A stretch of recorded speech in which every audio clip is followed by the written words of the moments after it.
What's up, y'all? Kanin Cuisine here with another video.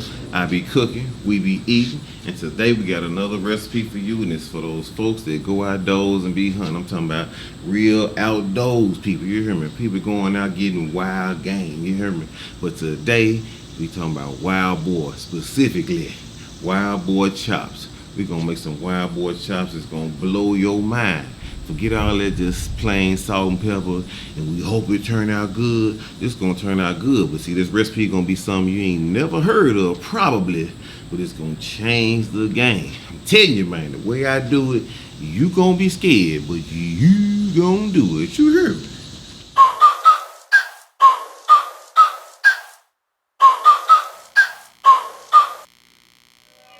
Rosemary anchovy wild boar chops. Yeah, man, this something new. You gonna love me after you do this. I know you are. Trust me, man. This gonna change the game. Yeah, man. Let's start it off with these rosemary. You wanna pull all the leaves off them things. But be careful when you chopping these because they will fly across the room. Take your time, get it going, and then go ahead, chop it up real fine. Chop it up fine as you can get it because you want to all get into the marinade. Then you want to get you a Xylus garlic press, man. The best garlic press around. The Xylus garlic press, man. Press that garlic up in there. And then this part right here, you going to be scared. But you going to do it. You hear me?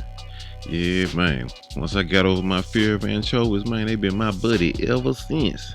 I love these things, man. They don't make stuff taste fishy, man. You'll be surprised the amount of umami you get when you use anchovies, man. Just dice them up real good, best as you can do it. Then take you this, get you a bench scraper and throw all that in there and mix it in with this oil and vinegar. Now, all the ingredients and the measurements will be in the description box below this video, so check that out. And you want to whisk this up best you can because that garlic and that anchovy, it take a little work to get that to disperse throughout the whole marinade. But once you do, you cool. Put a little salt and a little old pepper, man. You in business. Yeah, man. This it right there. That's money right there. That is money right there. You just pour it in your little Ziploc bag, man.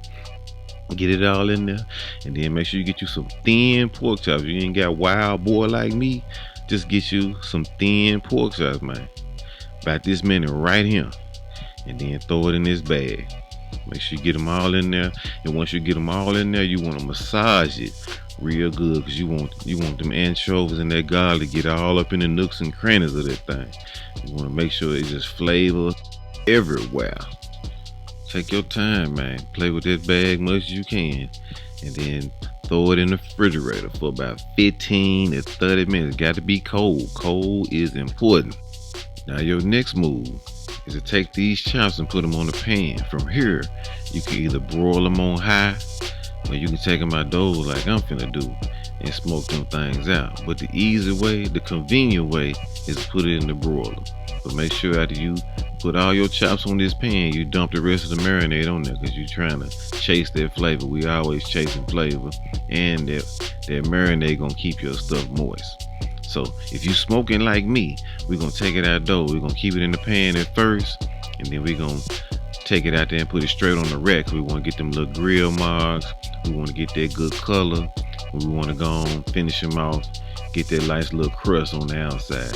It don't take that long, as you can see. You know, you just work your little magic, and then once they get to looking done, you want to whip out that ThermoWorks MK4, which is the best thermometer in the world, to check to see if you got the temperature of 145. That's the ideal pork temperature right there at 145. And see, you done. Look at them things. They wet. Got juice everywhere. Yeah, man. You done, man. Look at that. Marvelous. Smoky. Tasty. Brand new flavor. You ain't never had this before. I'm telling you, it's fine. Look how good it look on the plate, man. That's gorgeous. All you need is some asparagus, man, a little spinach or something, and you eating. Yeah, man, I'm finna show y'all right now what this thing tastes like, man. It's taste time. You heard me? Yeah, man. Good, boy. Yeah. It's time to taste this boar chop, this wild boar chop.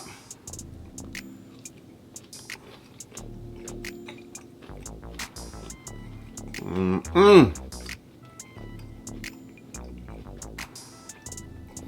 telling you, man, ain't no fishy taste.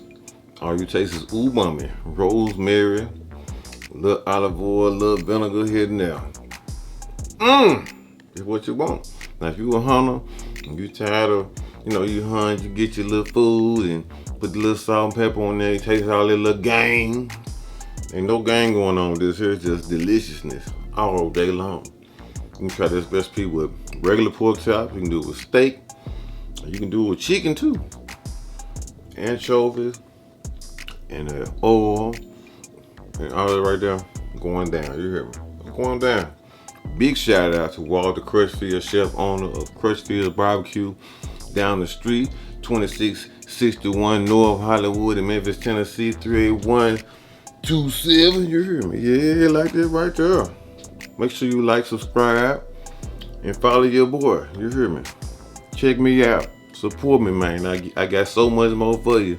You know what I'm saying? Let me know you like me so I can like you back. You hear me? I love you. You hear me?